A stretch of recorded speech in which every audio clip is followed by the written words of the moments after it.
Praise the Lord. ദൈവനാമത്തിന് മഹത്വമുണ്ടാകട്ടെ. ഇന്ന് നമുക്ക് വീണ്ടും ദൈവവചന പഠനത്തിനായി ഒരുമിച്ച് കൂടുവാൻ സ്വർഗത്തിലെ ദൈവം സഹായിച്ചു. ജോയിൻ ചെയ്യുന്ന എല്ലാ പ്രിയപ്പെട്ടവർക്കും കർത്താവിന്റെ ശ്രേഷ്ഠദാസനും കർത്താവായ യേശുക്രിസ്തുവിന്റെ നാമത്തിലുള്ള സ്നേഹവന്ദനം അറിയിക്കുന്നു. ഇന്നത്തെ ക്ലാസ് കർത്താവിന്റെ ദാസൻ ഇവാഞ്ചലിസ്റ്റ് ഷാജൻ പാറക്കടവിൽ തുടർമാനമായി റോമാലേഖനം പഠിപ്പിച്ചുകൊണ്ടിരിക്കുകയാണല്ലോ. ഇന്ന് രാത്രിയിലും ഏറ്റവും അനുഗ്രഹിക്കപ്പെട്ട രീതിയിൽ ആ ക്ലാസ് എടുക്കുവാൻ കർത്താവ് തന്നെ സഹായിക്കേണ്ടതിന് ഇന്ന് ജോയിൻ ചെയ്യുന്ന എല്ലാവർക്കും പിന്നീട് ഇത് കേൾക്കുന്നവർക്ക് ഒക്കെ അനുഗ്രഹമായി തീരേണ്ടതിന് എല്ലാവരും സ്തോത്രം ചെയ്തുകൊണ്ടിരിക്കുമ്പോൾ ഇന്നത്തെ ക്ലാസിന്റെ അനുഗ്രഹത്തിനായി ആരെങ്കിലും ഒരാൾ അൺമ്യൂട്ട് ചെയ്ത് ചുരുക്കമായി പ്രാർത്ഥിച്ചാൽ.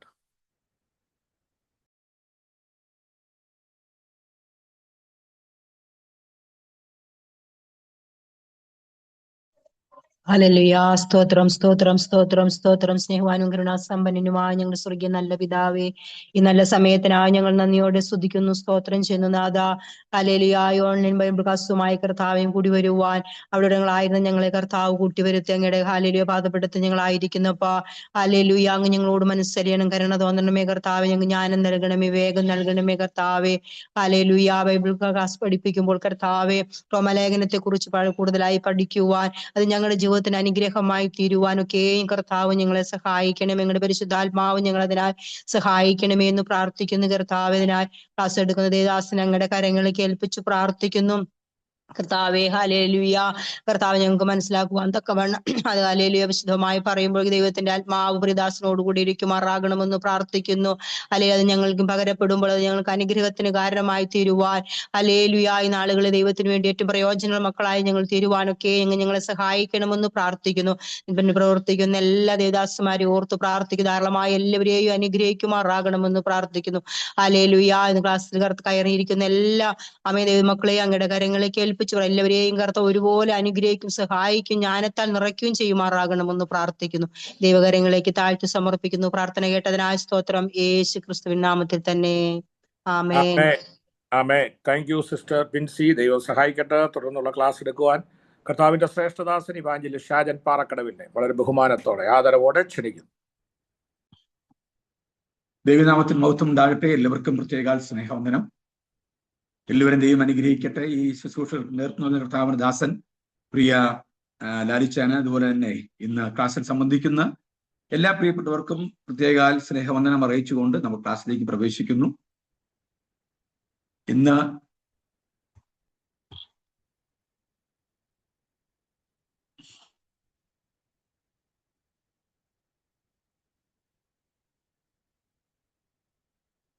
വളരെ അനുഗ്രഹിക്കപ്പെട്ട ഒരു വിഷയത്തിന്റെ വിശദീകരണങ്ങളിലേക്കാണ് നമ്മൾ ചെല്ലുന്നത്.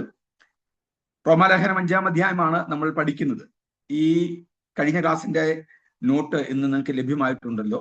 നിങ്ങൾ അതിന്റെ നോട്ടുകൾ എടുക്കണമെന്ന് വിചാരിക്കും, ഞാൻ ആവശ്യപ്പെടുന്നു. നിങ്ങളത് സൂക്ഷിക്കുകയും ചെയ്യുക. അതിന്റെ PDF നമുക്ക് ലഭ്യമാണ്, അതുകൊണ്ട് പ്രിന്റൊക്കെ എടുത്ത് സൂക്ഷിക്കാൻ കഴിയും.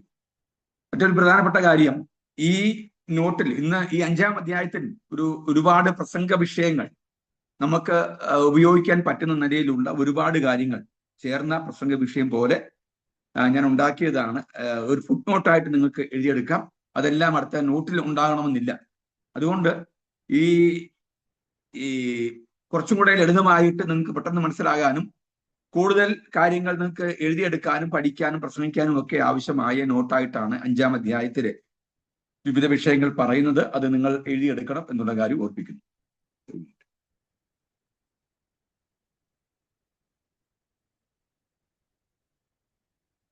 ഓക്കെ, നമ്മൾ ചിന്തിച്ചു വന്നത് കഴിഞ്ഞ ക്ലാസ്സിൽ, അതായത് ഈ നീതീകരണത്തിന്റെ ഫലങ്ങൾ എന്താണ് എന്നുള്ളതാണ്. ഇനി 2-ാം വാക്യം, ദൈവ തേജസ്സിലുള്ള പ്രശംസ, അതാണ് നമ്മൾ ചിന്തിക്കുന്നത്. ദൈവ തേജസ്സിലുള്ള പ്രശംസ. ഈ നീതീകരണത്തിന്റെ ഏറ്റവും പ്രധാനപ്പെട്ട ഫലങ്ങളിൽ ഒന്ന് ദൈവ തേജസ്സിലുള്ള പ്രശംസ എന്നുള്ളതാണ്. അതായത് അത് പുനരാഗമനത്തിൽ പിന്നീട് സംഭവിക്കേണ്ട കാര്യമാണെങ്കിൽ പോലും നമുക്ക് ലഭിക്കുന്ന ഉറപ്പ് അതാണ്. നമുക്ക് ഒരു വലിയ നമ്മുടെ വിശ്വാസവും നാം നീതീകരിക്കപ്പെട്ടു എന്ന് നമ്മൾ മനസ്സിലാക്കുമ്പോൾ നാം തിരിച്ചറിയുന്ന ഏറ്റവും പ്രധാനപ്പെട്ട കാര്യം, നമ്മൾ ദൈവ തേജസ്സാൽ നിറയപ്പെടുകയും മറ്റൊരു വ്യക്തിവിശേഷമായി മാറുകയും ചെയ്യും. കർത്താവിന്റെ കാഹളധ്വനിയിൽ നമ്മൾ ജീവിച്ചിരിക്കുന്നെങ്കിൽ, കാഹളം ധ്വനിക്കുമ്പോൾ നമ്മൾ രൂപാന്തര ശരീരമുള്ളവരായി നമ്മൾ കർത്താവിനോടൊപ്പം ചേർക്കപ്പെടും. നമ്മുടെ ഈ മർത്യമായ ശരീരം അമർത്യമായതിലേക്ക് ട്രാൻസ്ഫോർമേഷൻ, ഒരു മാറ്റം ഉണ്ടാകും എന്നുള്ളതാണ് ദൈവ തേജസ്സിലുള്ള പ്രത്യാശയുടെ പ്രത്യേകത. ഒന്നുകൂടി ഞാൻ പറയുന്നു, ഈ മർത്യമായ ശരീരം അമർത്യമായത് ധരിക്കും എന്നുള്ളതാണ്. ഞാൻ ദൈവ തേജസ്സിൽ പ്രത്യാശിക്കുന്നു. നീതീകരിക്കപ്പെട്ടപ്പോൾ എനിക്കുള്ള ഞാൻ അതിൽ അഭിമാനം കൊള്ളുന്നു. അതിന്റെ ഫലമായി ഞാൻ വളരെ അഭിമാനത്തോടു കൂടി ഉൾക്കൊള്ളുകയും ഞാൻ ഉച്ചൈസ്വരം വിളിച്ചു പറയുകയും സ്വയം ബോധ്യപ്പെടുത്തുകയും ചെയ്യുന്നത്, എൻ്റെ ഈ മർത്യമായ ശരീരം ഞാൻ മരിച്ചു കഴിഞ്ഞാലും ജീവിച്ചിരുന്നാലും കർത്താവിന്റെ വരവിൽ എൻ്റെ ശരീരത്തിനൊരു മാറ്റമുണ്ടാകും. ഈ മർത്യമായത് അമർത്യത്തെ ധരിക്കും എന്നുള്ളതാണ്. മരണത്തിന് അധീനമായ ഒരു ശരീരം ഞാൻ ഇപ്പോൾ വഹിക്കുന്നെങ്കിൽ അത് മരണത്തിന് കീഴ്പ്പെടുത്താൻ കഴിയാത്ത ഒരു ശരീരത്താൽ ഞാൻ ആയിത്തീരും എന്നതാണ് ദൈവ തേജസ് എൻ്റെ മേൽ ചൊരിയപ്പെടുകയും അല്ലെങ്കിൽ പകരപ്പെടുകയും എൻ്റെ മേൽ ആവഹിക്കുകയും അത് എന്നെ മറ്റൊരു തരത്തിലേക്ക് മാറ്റുകയും ചെയ്യും എന്നുള്ളതാണ് ദൈവ തേജസ്സിലുള്ള പ്രത്യാശ. ഇനി ശ്രദ്ധിച്ചേ, ഇനി അടുത്തത് ദൈവത്തിനുള്ള പ്രശംസയാണ്. വാക്യം 11.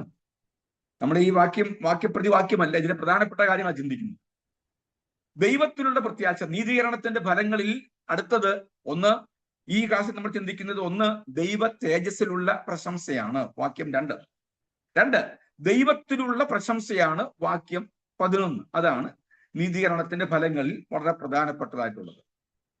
ശ്രദ്ധിച്ചേ, ഒരിക്കൽ അലക്സാണ്ടർ ചക്രവർത്തി തന്റെ മിലിറ്ററി ക്യാമ്പ് സന്ദർശിക്കുകയായിരുന്നു. മിലിറ്ററി ക്യാമ്പ്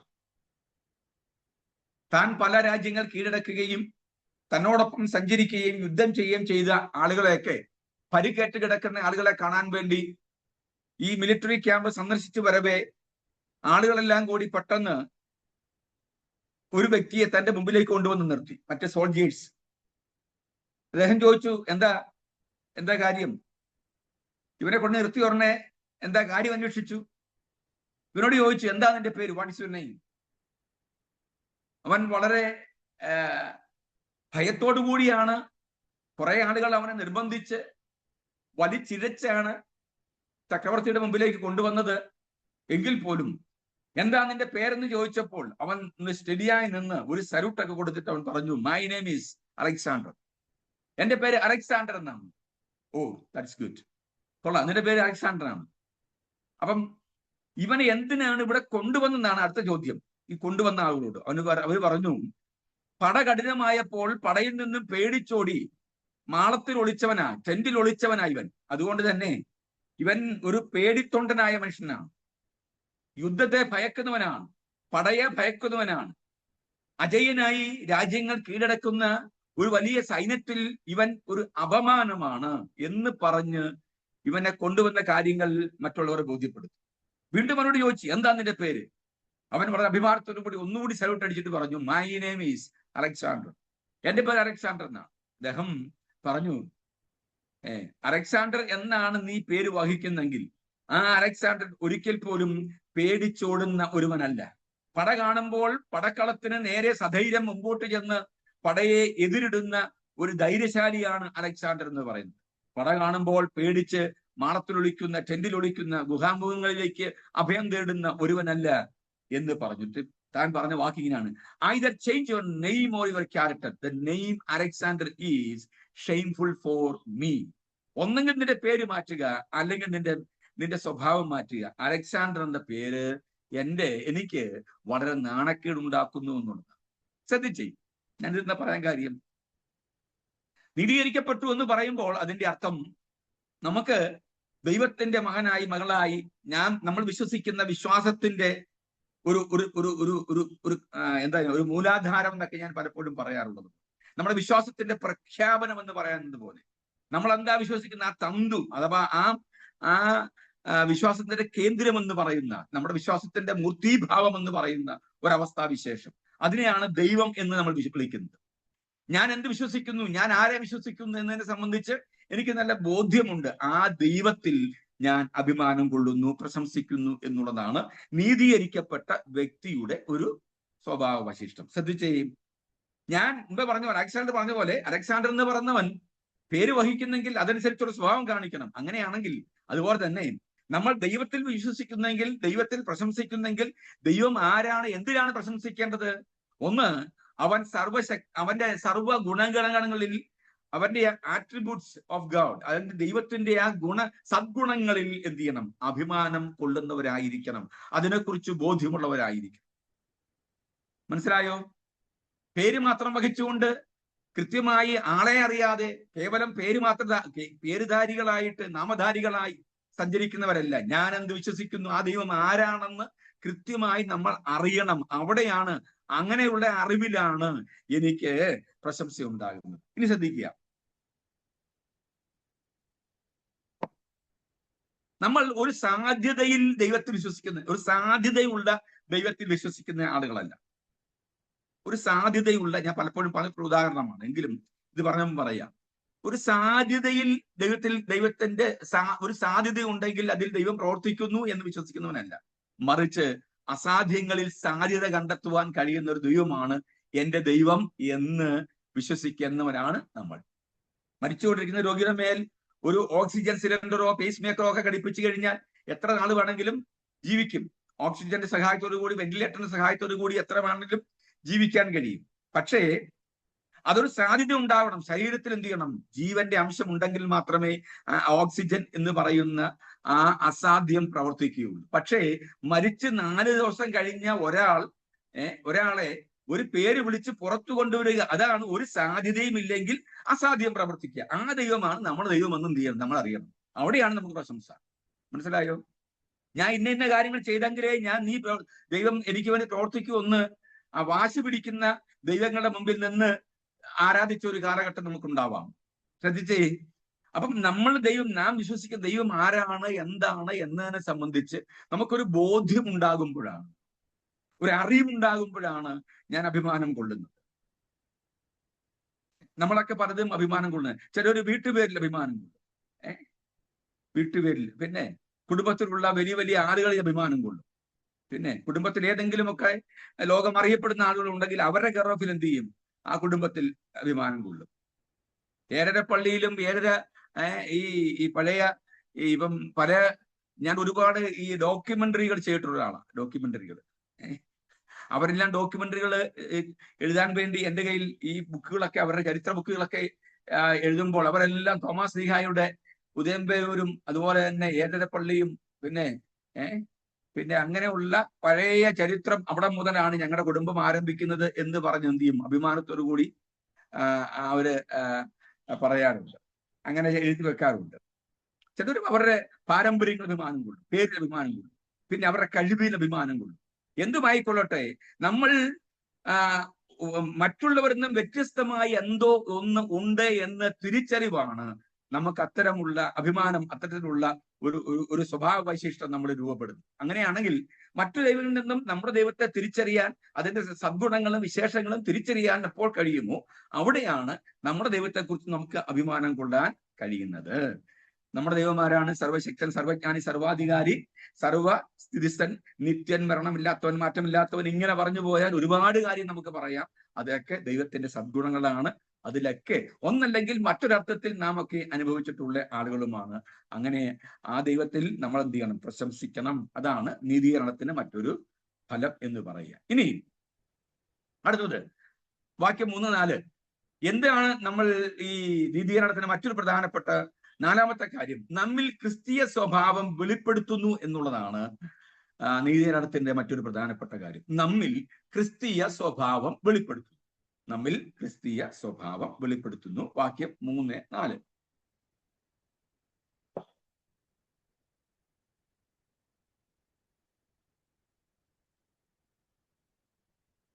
ഞാൻ ആ വാക്യം വായിക്കാം.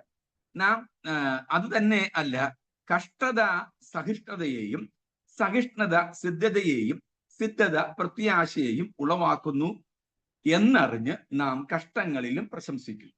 ശ്രദ്ധിക്കുക, നീതീകരണത്തിന്റെ ഫലങ്ങളിൽ കഷ്ടങ്ങളിൽ പ്രശംസിക്കുന്നു എന്നുള്ളതിൽ നമ്മൾ മനസ്സിലാക്കേണ്ടത്, കഷ്ടങ്ങളിൽ പ്രശംസിക്കുന്നു എന്ന ടൈറ്റിൽ എഴുതിക്കോ. സൈഡായിട്ട് അടുത്ത സബ് ഹെഡിങ് ആയിട്ട് എഴുതിയാണ് നമ്മിൽ ക്രിസ്തീയ സ്വഭാവം വെളിപ്പെടുത്തുന്നു എന്നുള്ളതാണ് ഈ കഷ്ടതയുടെ പ്രത്യേകത എന്ന് പറയുന്നത്. ഇനി ശ്രദ്ധിച്ചേയും, കഷ്ടത എന്ന ലാറ്റിൻ പദത്തിന് ട്രിബുലൂം എന്ന വാക്കാണ് ഉപയോഗിച്ചത്. ട്രിബുലൂം, TRIBULUM, ട്രിബുലൂം. കഷ്ടത എന്ന വാക്കിന് ട്രിബുലൂം എന്ന വാക്ക എന്ന ലാറ്റിൻ പദമാണ് ഉപയോഗിച്ചത്. അതിന്റെ അർത്ഥം മുൻകാലങ്ങളിൽ, പുരാതന കാലങ്ങളിൽ, പൗരാണിക കാലങ്ങളിൽ ധാന്യങ്ങൾ പൊടിക്കുവാൻ വേണ്ടി വലിയ കല്ലച്ചിനകത്ത് വലിയ തടിക്കഷ്ണം ഇട്ടിട്ട് കാളയോ അല്ലെങ്കിൽ കഴുതയോ അല്ലെങ്കിൽ കുതിരയോ കെട്ടിയിട്ട് നുകത്തിൽ വെച്ച് കെട്ടി കുതിരയെ വട്ടം കറക്കുന്ന സമയത്ത് തന്നെ ഈ തടി തിരിഞ്ഞ് തിരിഞ്ഞ് തിരിഞ്ഞ് ധാന്യം പൊടിക്കുന്ന ഒരു പതിവ് നമുക്കറിയാമല്ലോ. മുന്തിരി അതന്നെയാണല്ലോ, മുന്തിരിച്ചക്കന്റെ അരികൾ കൊണ്ടുവന്ന് ഈ ഗോതമ്പ് മെതിക്കുന്ന ഒരാളെ നമുക്കറിയാം അല്ലെ. മുന്തിരിച്ചക്കന്റെ അരികൾ കൊണ്ടുവന്ന് ഗോതമ്പ് മെതിക്കുക. അപ്പം ശ്രദ്ധിച്ചേ, അപ്പം കഷ്ടത എന്ന വാക്കിന്, ട്രിബുലൂം എന്ന വാക്കിന്റെ അർത്ഥം ധാന്യം മെതിക്കുവാൻ ഉപയോഗിക്കുന്ന ഭാരമുള്ള തടിയുടെ പേരാണ്.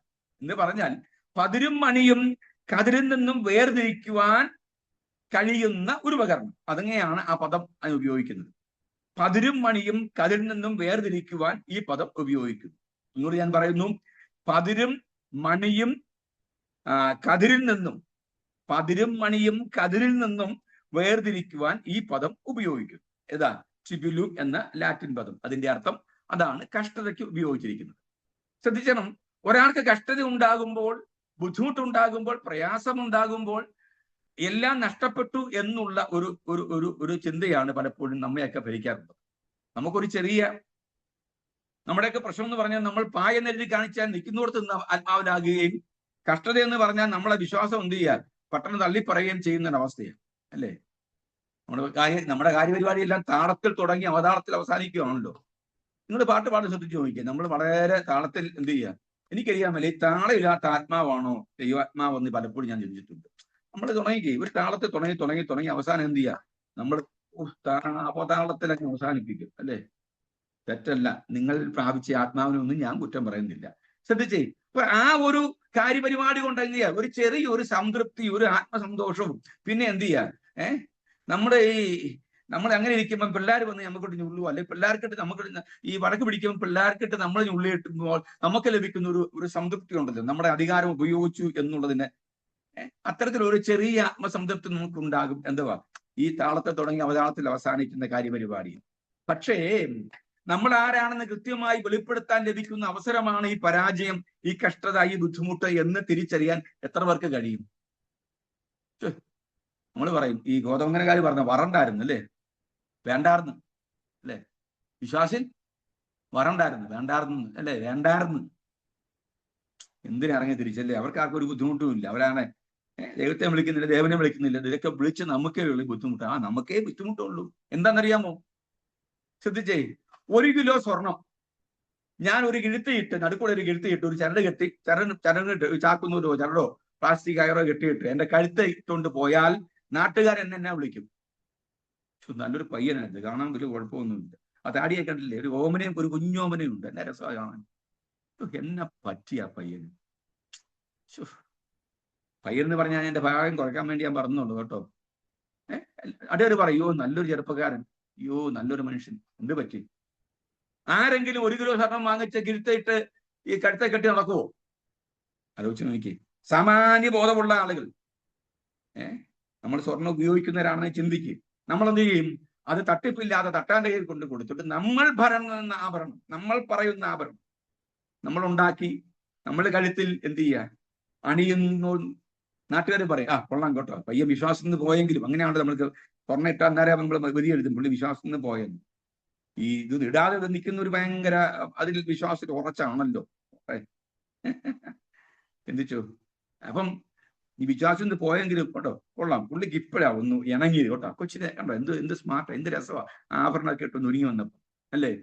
അതേസമയം ഈ 1 കിലോ സ്വർണത്തിന് ഒരു കിഴുത്തയിട്ട് നടന്നാലോ, ഈ സ്വർണം എന്ന് പറഞ്ഞ കട്ടി, ഏതെങ്കിലും ബിസ്ക്കറ്റ് അല്ലെങ്കിൽ ഈ കട്ടിയായിരിക്കുന്നത് ആഭരണത്തിലേക്ക് മാറുന്ന ഒരു പ്രോസസ് ഉണ്ട്. അതൊരു വലിയ പ്രോസസ് തന്നെയാണ് അല്ലേ.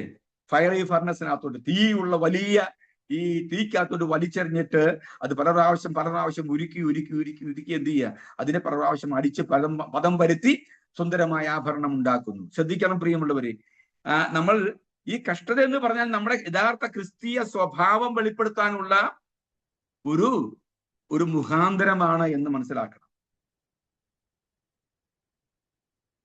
നമ്മൾ വേഗത്തിൽ സ്വീകരിക്കുകയും വേഗത്തിൽ തള്ളിപ്പറയുകയും ചെയ്യുന്ന ഒരു സ്വഭാവ വൈശിഷ്ട്യമുള്ള ആളുകൾ നമ്മൾ പൊതുവിൽ.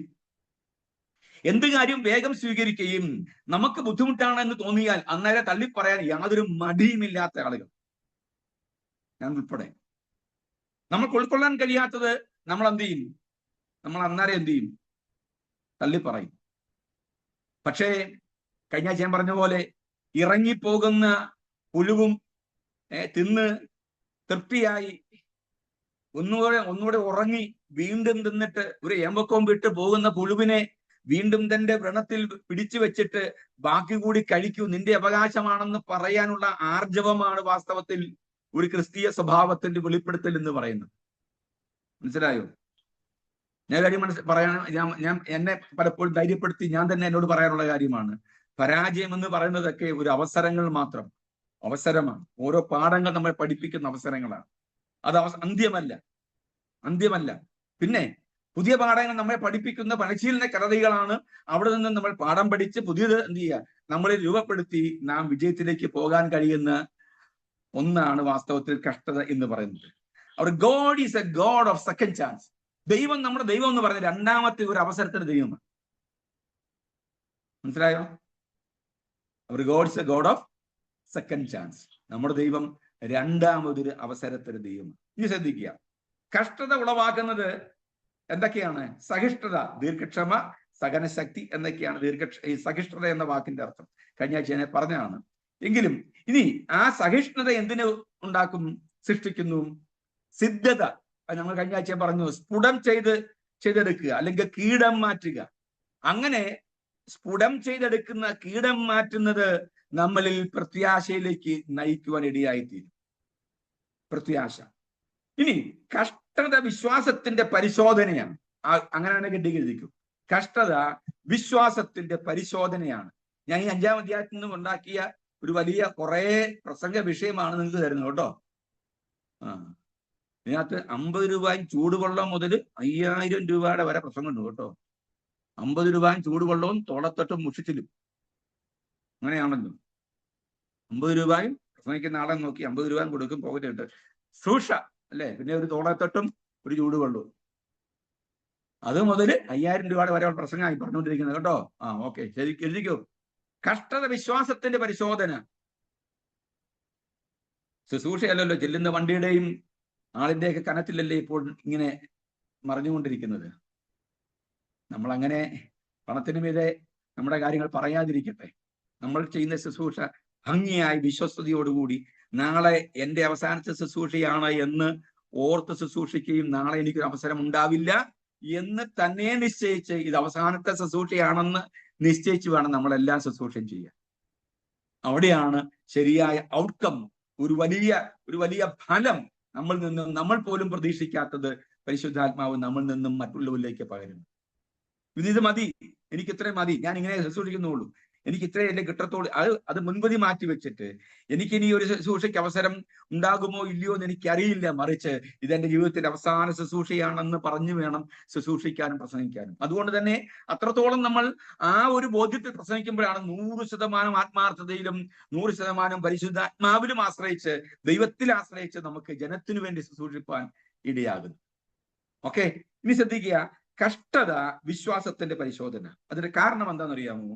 മത്തായി 10:39 ക്രിസ്തു നിമിത്തമാണ് കഷ്ടത വിശ്വാസത്തിന്റെ പരിശോധനയാകുന്നത്. ക്രിസ്തു നിമിത്തം. മത്തായി 10:39. മത്തായി 10:39.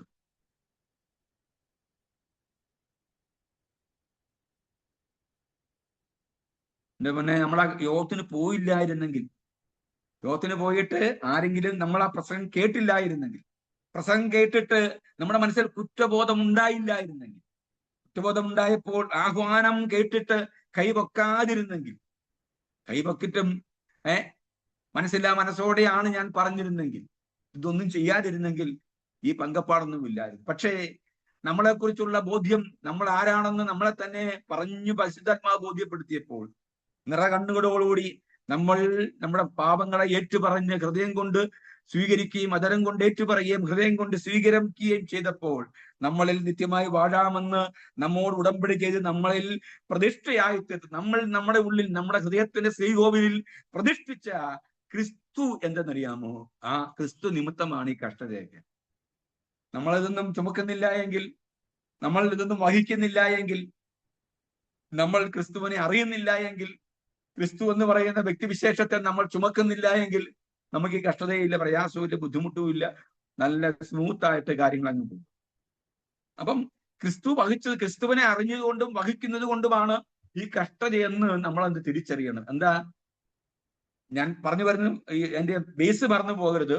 നീതീകരണത്തിന്റെ ഫലങ്ങളാണ് വിശ്വാസം. അത് നമ്മളിപ്പോ ചിന്തിക്കുന്നത് നമ്മൾ കഷ്ടതയെ സംബന്ധിച്ച്, കഷ്ടത വിശ്വാസത്തിന്റെ പരിശോധനയാണ്. കാരണം ക്രിസ്തു നിമിത്തമാണിത്. ഇനി രണ്ടാമത്, ക്രിസ്തുവിന്റെ നാമനിമിത്തം. അപ്പോസ്തലപ്രവൃത്തി 9:16. അപ്പോസ്തലപ്രവൃത്തി 9:16. ക്രിസ്തുവിന്റെ നാമം നിമിത്തം. ഒരു മിനിറ്റ്, മറ്റേ മത്തായി 38ആണോ? 10:38ആണോ 39ആണോ ഭാഷ? ശരിക്ക് 38ആണോ? 39. രണ്ടാമത് ക്രിസ്തു നാമനിമിത്തം. അപ്പോസ്തലപ്രവൃത്തി 9:16.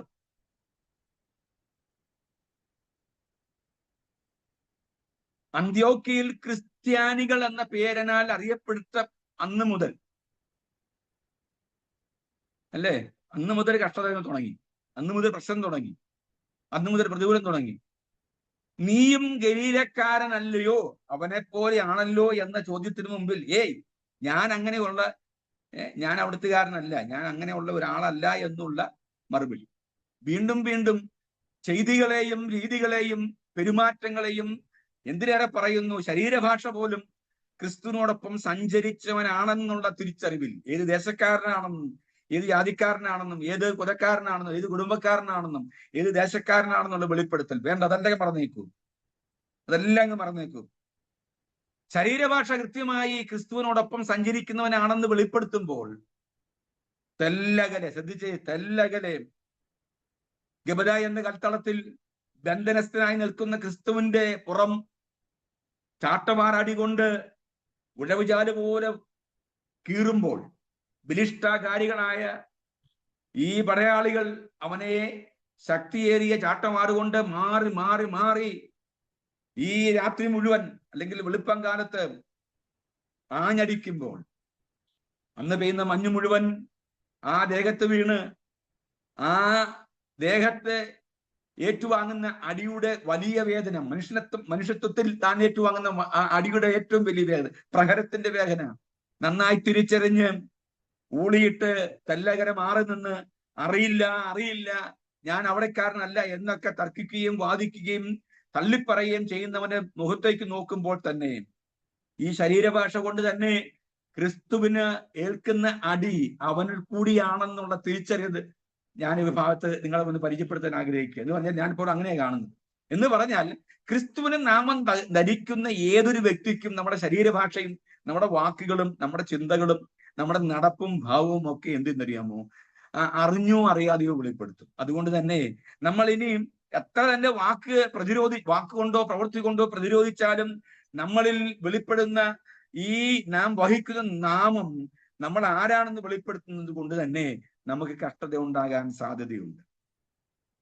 ക്രിസ്തു അടിക്കുന്ന ഓരോ അടിയും സ്വന്തം ഹൃദയത്തിൽ ഏറ്റുവാങ്ങിയിട്ട് രക്ഷപ്പെടാനുള്ള ആ തന്ത്രത്തിൽ വീണ്ടും വീണ്ടും തള്ളിപ്പറയുമ്പോൾ ആ നാമം ധരിച്ചുകൊണ്ട് മാത്രം അല്ലെങ്കിൽ മറ്റുള്ളവരോടൊപ്പം സഞ്ചരിക്കാമായിരുന്നു പത്രോസിന്. ശ്രദ്ധിച്ച് ഞാൻ പറഞ്ഞാൽ മനസ്സിലായോ? നമ്മൾ ഏറ്റുവാങ്ങുന്ന ഓരോ നമ്മുടെ വഴികളിലും നമ്മുടെ ജീവിതത്തിലും ഏറ്റുവാങ്ങുന്ന ഓരോ കഷ്ടതയും ഓരോ ബുദ്ധിമുട്ടുകളും നമ്മൾ ഈ നാമം ധരിച്ചത് കൊണ്ട് മാത്രമാണ്. ഇനി അടുത്തത്, നമുക്ക് കഷ്ടം സഹിക്കാൻ നമുക്ക് വരം നൽകിയിരിക്കുക. കഷ്ടം സഹിക്കാൻ വരം നൽകിയിരിക്കുക. ഫിലിപ്പ് ലേഖനം 1-ാം 29-ാം വാക്യം. കഷ്ടം സഹിക്കാൻ വരം നൽകിയിരിക്കുക, അല്ലേ? ഇതൊരു എൻ്റെ അവകാശം, അതുകൊണ്ട് ഞാനിത് സഹിച്ചുകൊള്ളാം എന്ന് പറയുന്ന ഒരു അവസ്ഥ. എല്ലാം വിശദീകരിക്കാൻ സമയമില്ല. അടുത്തത്, ക്രിസ്തുവിനോടുള്ള കൂട്ടായ്മയാണ് കഷ്ടത എന്ന് പറയുന്നത്.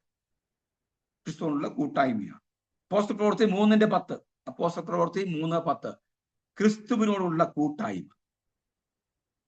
3:10. അടുത്തത്, കഷ്ടം അനുഭവിക്കാൻ നിയമിക്കപ്പെട്ടിരിക്കുന്നു. കഷ്ടം അനുഭവിക്കാൻ നിയമിക്കപ്പെട്ടിരിക്കുന്നവരാണ് നമ്മൾ. 1 തെസ്സലോനി 3:3. കഷ്ടം അനുഭവിക്കാൻ നമ്മൾ നിയമിക്കപ്പെട്ടിരിക്കുന്നു. അതേറെ പ്രാധാന്യമുള്ള കാര്യമാണ്. നമ്മളൊക്കെ എന്നും സന്തോഷം മാത്രം അനുഭവിക്കാൻ കഴിയുന്ന ഒരവസ്ഥയാണെങ്കിൽ, ഇപ്പൊ നമ്മൾ ഏറ്റവും അടുത്ത് വരുന്നത് ഓണമാണല്ലോ. മലയാളിയെ സംബന്ധിച്ച് ഒരു മിത്താണെങ്കിൽ പോലും പഴമയെ ഒന്നുകൂടി ഓർത്തെടുക്കാനുള്ള ഒരു ഒരു ഒരു ഒരവസരമായിട്ട് പലപ്പോഴും മലയാളി ഓണത്തെ കാണും. ഇല്ലായ്മയുടെയും വല്ലായ്മയുടെയും കാലം. ആ കാലങ്ങളിൽ ഓണം എന്ന് പറയുന്നത് ഒരു മിത്ത് കഥയാണെങ്കിൽ പോലും മലയാളിയുടെ കാർഷിക മേഖലയുമായി ബന്ധപ്പെട്ടതാണ് ഓണം. വിളവെടുപ്പിന്റെയുമായി ബന്ധപ്പെട്ടതാണ് ഓണം. അങ്ങനെയാണെങ്കിൽ പോലും ഇല്ലായ്മയുടെ കാലം ഇന്നത് ഒന്നുകൂടി ഓർത്തെടുക്കുമ്പോൾ പോയ കാലത്ത് നമ്മുടെ ജീവിതത്തെ ഒന്നുകൂടി പുനർവായനയ്ക്ക് വിധേയപ്പെടുത്തുകയാണ്. എന്ന് പറഞ്ഞ പോലെ നമ്മൾ ഇതൊക്കെ അനുഭവിക്കണമെന്ന് ഒരു നിശ്ചയമാണ്. ശ്രദ്ധിച്ച്, നിയമിക്കപ്പെട്ടിരിക്കുക, നിശ്ചയമാണ്. അതിന്റെ അർത്ഥം കഷ്ടത എന്ന് പറഞ്ഞത് വിധിയല്ല. ഈ വിശ്വാസികളായ നമ്മൾ, പ്രത്യേകിച്ച് നമ്മൾ വിധിയിൽ വിശ്വസിക്കുന്നവരുണ്ടാവാം. അത് അവന്റെ വിധിയാണ്, അല്ലേ? എന്റെ അഭിപ്രായത്തിൽ നമ്മൾ വിധിയിൽ വിശ്വസിക്കുന്നവരല്ല. എനിക്ക് വിധിയിൽ വിശ്വാസമില്ല. മറിച്ച് ഞാൻ വിശ്വസിക്കുന്നത് നിശ്ചയങ്ങളിലും നിർണയങ്ങളിലുമാണ്. ദൈവം എന്നെ ഇങ്ങനെയൊക്കെ പോണം എന്ന് ദൈവം എന്നെ കുറിച്ച് എന്ത് ചെയ്യുക? നിശ്ചയിച്ചിരിക്കുക. ദൈവം നിർണയിച്ചിരിക്കുക, എഴുതി വെച്ചിരിക്കുക. ഇങ്ങനെയൊക്കെ പോണം, ഇത്ര നാൾ ജീവിക്കും, ഇത്ര നാൾ ഈ ജീവിക്കുന്ന കാലം ഇത്രയും പോണം, ഇങ്ങനെയൊക്കെ പോണം, ഈ ഇന്ന വഴിയൊക്കെ സഞ്ചരിക്കണം. ദൈവം എന്ത് സംഭവിച്ചാലും അതിനൊക്കെ എന്ത് ചെയ്യുക? ആ ദൈവം നിശ്ചയമാണെന്നും നിർണയമാണെന്നും തിരിച്ചറിയണം. അങ്ങനെ ഒരു ഉറപ്പ് നമുക്കുണ്ടെങ്കിൽ പലപ്പോഴും നമുക്ക് നിരാശ ഉണ്ടാവില്ല. മനസ്സിലായോ? നമുക്കെല്ലാം ഈ ഒരു വലിയ ഒരു ഇച്ഛാഭംഗം ഉണ്ടാകുന്നത് ഇത്രയൊക്കെ ഈ പുസ്തകം ചുമന്നിട്ടും, ഇത്രയൊക്കെ സഞ്ചരിച്ചിട്ടും, ഇത്രയൊക്കെ വിശ്വസ്തമായി നിന്നിട്ടും എന്തേ എനിക്ക് ഇങ്ങനെ എന്ന് പലപ്പോഴും ചിന്തിക്കാറുണ്ട്. ഈ വിശ്വാസി വന്നിട്ട് സകല വിധമായിരിക്കുന്ന കരികടയും കാണിച്ച് എന്തും ചെയ്യാൻ ഒരു മടിയില്ലാത്ത ആളുകൾക്ക് ദൈവം വാരിക്കോരി കൊടുക്കുന്നു എന്നൊക്കെ നമ്മൾ ആക്ഷേപം ഉന്നയിച്ചേക്കാം. അത് അവരുടെ ജീവിതം, അത് അവരുമായിട്ട് തന്നെ അവരനുഭവിക്കുകയോ അവരെ ഏറ്റുവാങ്ങുകയോ പിന്നീട് അത് ദുരന്തം ഏറ്റുവാങ്ങുകയോ ഒക്കെ ചെയ്താൽ, ഞാൻ ഒരു കാര്യം പറയാം. നമുക്കാർക്കും ദൈവം ഒരിക്കൽ പോലും നമ്മൾ വിശ്വസ്തമായി നിന്നിട്ടുണ്ടെങ്കിൽ ദൈവം നമ്മളെ അനുഗ്രഹിക്കാൻ പോകത്തില്ല. ഒരുപക്ഷെ നമ്മുടെ കാലഘട്ടം അല്ലെങ്കിൽ പോലും തലമുറയെ ദൈവം മാനിക്കുക തന്നെ ചെയ്യും. ഞാൻ വിശ്വസിക്കുന്ന ആളാണ്. എന്നോട് ദൈവം പറഞ്ഞിട്ടുള്ള ഒരുപാട് വാഗ്ദത്തങ്ങൾ ഇതുവരെയും പൂർത്തീകരിക്കാത്ത എത്രയോ കാര്യങ്ങളുണ്ട്. അതിന്റെ അർത്ഥം ദൈവം അവിശ്വസ്തനാണെന്നാണോ? അല്ല. എന്റെ അവിശ്വസ്തത കുറവും ഞാൻ എന്ന വ്യക്തി എത്രത്തോളം പക്വതയിലേക്ക് എത്തിച്ചേരുവാൻ, ദൈവം ആഗ്രഹിക്കുന്ന പക്വതയിലേക്ക് എത്തിച്ചേരുവാൻ കഴിഞ്ഞില്ല എന്നൊരു കാരണത്താൽ ഒരുപക്ഷെ ഞാനത് പ്രാപിക്കാതിരിക്കും. അതിന്റെ അർത്ഥം ദൈവം വാക്കുമാറ്റുന്നവനാണെന്നാണോ? അല്ല. ഒരുപക്ഷെ ഞാനത് പ്രാപിച്ചില്ല എങ്കിൽ, എന്റെ ജീവിതത്തിന്റെ കാലഘട്ടങ്ങളിൽ എനിക്കത് സ്വായത്തമാക്കാൻ കഴിഞ്ഞില്ല എങ്കിൽ എന്റെ തലമുറയിലൂടെ അത് പൂർത്തീകരിക്കും എന്ന് വിശ്വസിക്കുന്ന ഒരാളാണ്. അതാണ് ദൈവത്തിന്റെ പ്രവൃത്തി എന്ന് പറയുന്നത്. അപ്പൊ ഞാൻ പറഞ്ഞത്, കഷ്ടം അനുഭവിക്കാൻ വേണ്ടി ദൈവം എന്നെ നിയമിച്ചിരിക്കുകയാണെന്ന്. അതുകൊണ്ട് ഇത് വരട്ടെ എന്ന് ഞാൻ എന്ത് ചെയ്യണം? സ്വയം അംഗീകരിക്കണം. അപ്പൊ അവിടെയാണ് നമുക്ക്, ഞാനൊക്കെ നീതീകരിക്കപ്പെട്ട വ്യക്തിയാണെന്ന്, നീതീകരണത്തിന്റെ ഫലമായി ആണ് ഇതെല്ലാം. ദൈവം എന്നെ എന്റെ പാപത്തെ ക്ഷമിച്ച് നീതീകരിക്കപ്പെട്ട വ്യക്തിയായി അവനോടൊപ്പം ചേർത്ത് നിർത്തുന്നത് കൊണ്ട് മാത്രമാണ് ഇതെല്ലാം സംഭവിക്കുന്നു എന്ന് നമ്മളെ പറഞ്ഞു പഠിപ്പിക്കാൻ നമ്മൾ തയ്യാറാകുമ്പോഴാണ് നമുക്ക് ഇച്ഛാഭംഗമില്ലാതെ, നിരാശയില്ലാതെ, സന്തോഷത്തോടു കൂടി പോകാൻ കഴിയുന്നത്. ഇനി അടുത്തത്, കഷ്ടതയുടെ ഉദ്ദേശം എന്താണ്? കഷ്ടതയുടെ ഉദ്ദേശം യോഹന്നാൻ സുവിശേഷം 9-ാം അധ്യായം 2-ാം വാക്യം, ഇത് ദൈവപ്രവൃത്തി വെളിവാക്കാൻ വേണ്ടിയാണ്. കഷ്ടതയുടെ ഉദ്ദേശം ദൈവപ്രവൃത്തി വെളിവാക്കാൻ വേണ്ടിയാണ്. രണ്ട്, സാത്താന്റെ അവകാശവാദങ്ങൾ പൊളിക്കുവാൻ വേണ്ടിയാണ്.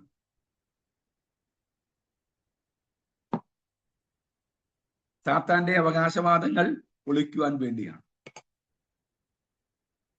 3, നിഗളിച്ചു പോകാതിരിക്കാൻ വേണ്ടിയാണ്.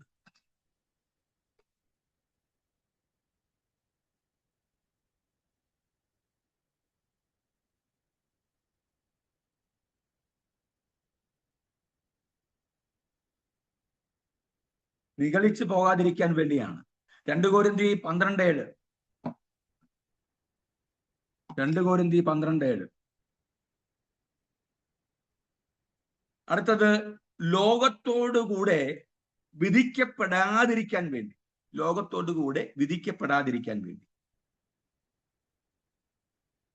2 കൊരിന്ത്യർ 11:32. 2 കൊരിന്ത്യർ 11:32.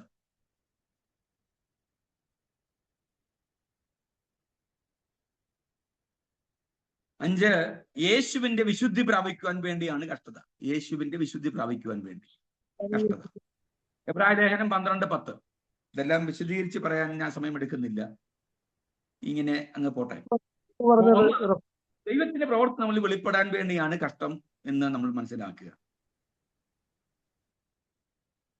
ലോകത്തിൽ നിന്നും ഉണ്ടാകുന്ന ഏതൊരു കാര്യത്തിനും ഏതൊരു ഉപകരണത്തിനും ഒരു മോൾഡ് ഉണ്ട്. ഒരു മോൾഡ് ഉണ്ട്. ഈ മോൾഡ് ഒരു അച്ചുണ്ട്. ഈ അച്ചാണ് അച്ചന്റെ പാത്രം. അച്ച് എന്നത് ഒരു പാത്രത്തെ ഉണ്ടാക്കാനുള്ള ഒരു മാതൃകയാണ്, അല്ലെങ്കിൽ ഒരു മോൾഡാണ് എന്ന് പറഞ്ഞ പോലെ ദൈവത്തിന്റെ പ്രവൃത്തി വെളിപ്പെടുത്താൻ എന്നെയാണ്, എൻ്റെ ഈ കഷ്ടതയിലൂടെയാണ് എന്ന് ഞാൻ വിശ്വസിച്ചാൽ എനിക്ക് പിന്നെ പ്രശ്നങ്ങളില്ല. മനസ്സിലായോ?